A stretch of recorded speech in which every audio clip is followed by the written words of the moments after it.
It is Friday, the 29th day of April, 2011. We're going to have a completely jam-packed broadcast today.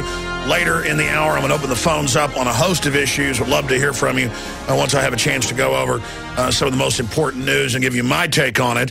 We have Webster Griffin Tarpley joining us in studio today, a frequent guest and contributor, historian and economist, and then Dr. Bob Bowman later in studio, the former director of the Star Wars program, also a colonel in the U.S. Army and fighter bomber pilot in Vietnam. He'll be here to talk about Fukushima. He's a nuclear physicist and a lot more.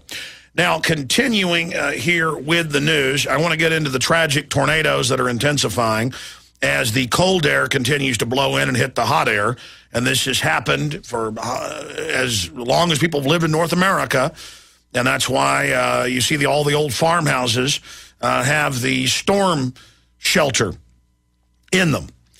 Al Gore and others are running around saying, see, this is caused by climate change. Well, that's an oxymoron. There's always climate change. There's always tsunamis and earthquakes and meteors and tornadoes and typhoons. It's always happening. It's always happening. You can go back and read about hurricanes that hit New Orleans 300 years ago and killed thousands of people. You can read about floods in the 1920s that killed tens of thousands of people. You can read about tornadoes that killed hundreds and hundreds of people per city. But they know the public doesn't have a lot of common sense background or knowledge, at least some of the public, so they hype this every time it happens. And they also say tornadoes are increasing in frequency. Well, until just 60-so years ago, they couldn't even pick them up on radar. Radar didn't exist. And in the last few decades, they've developed Doppler systems that are very specific and can even pick up a group of blackbirds flying around above your house. You know, flocks of geese show up on these things. So now they know when little tornadoes touch down or little tornadoes form. So obviously there's more tornadoes statistically because they now understand what's going on. Just like there's more species that have been discovered. Those species, thousands being discovered a year, thousands. Bugs, insects, birds, mammals. Those species were already there. You know, when they discover something, it doesn't make it come into existence. We just discover it's there. It's kind of like if there's a strawberry plant growing in the woods behind your house and you go out and find it. When you see the strawberry plant, it didn't make it come into existence. You know, the ancients, the Greeks and others thought that maggots spontaneously came out of meat. They thought that maggots spontaneously came out of meat. They just thought that if meat laid out for a week in the sun, that then magically, spontaneously, these maggots appeared. No, flies laid eggs that then hatched out and were maggots. And then they eat the meat. And then they are the larval form of a fly, and then more flies are made, and they find more rotten things to lay their eggs in. Okay, I assure you, it's not a conspiracy theory that flies are laying eggs in that meat.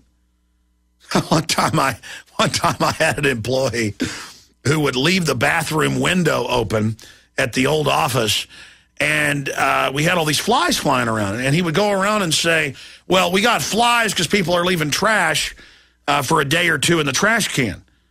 And I said, no. I said, you're leaving the window open. There's not a screen in that bathroom, and flies are coming in here through the window. They're not spontaneously being generated out of the trash can.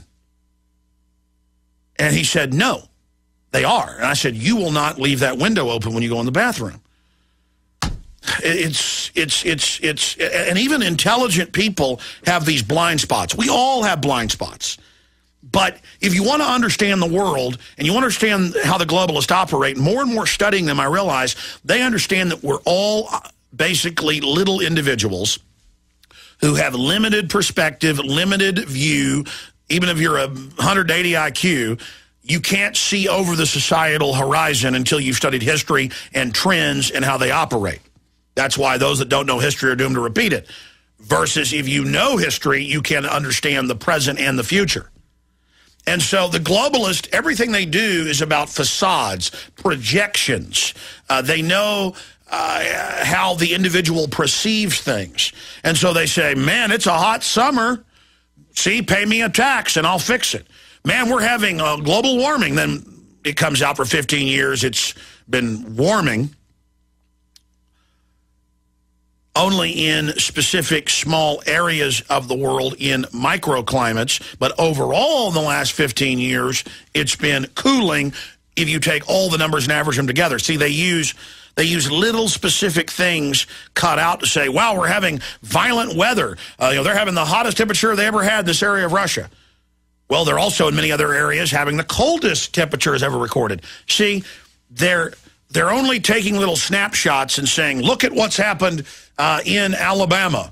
Why, we've got hundreds of people dead. And yes, if you've been hurt or you've had your home destroyed or you've had a family member killed, it is a great tragedy. It's terrible. But when you look in the sum aggregate breakdown, this stuff is always going on in different regions of the world. It's kind of like it's a depression if you're out of work and homeless, but if the other guy down the street's doing great, it's not a depression for him.